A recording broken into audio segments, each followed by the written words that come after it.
হুগলিতে শুরু মহাপ্রসাদ বিতরণ। চুঁচুড়ায় নিজে হাতে প্রসাদ দিলেন বিধায়ক অসিত মজুমদার।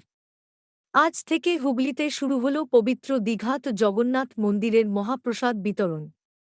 চুঁচুড়া বিধানসভার কোদালিয়া ১ নম্বর গ্রাম পঞ্চায়েতের অন্তর্গত FCH ১২৮ নম্বর রেশন দোকান থেকে সাধারণ মানুষের হাতে জগন্নাথ দেবের মহাপ্রসাদ তুলে দিলেন চুঁচুড়ার বিধায়ক অসিত মজুমদার।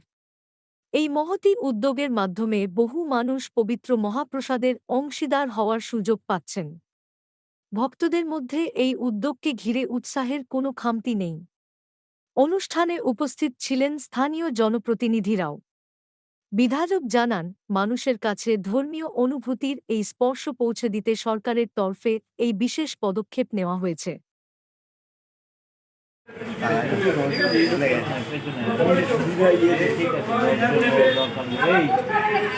আরো পেছনে এই জায়গার মধ্যে একটা মধ্যে ঢুকে গেছে।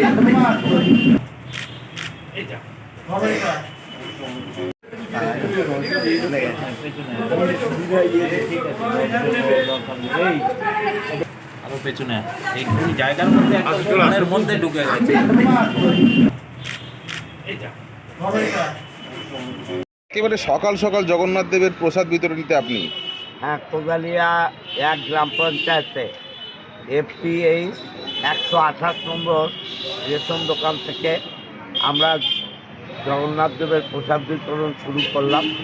এখানে এই অঞ্চলের উপপ্রধান আছেন দেবাশিস চক্রবর্তী এবং আমাদের পঞ্চায়েত সমিতির সভাপতি আছেন শুক্লা চ্যাটার্জি সহ পঞ্চায়েতের সমস্ত মেম্বাররা আছে।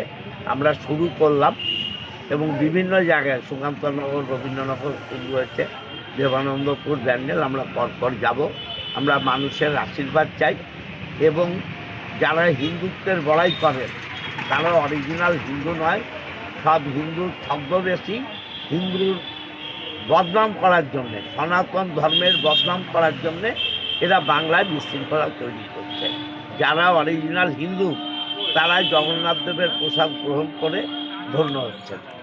বিজেপি বারবার বলছে যে এই প্রসাদ বিতরণ করে হিন্দুদের অপমান করা হচ্ছে।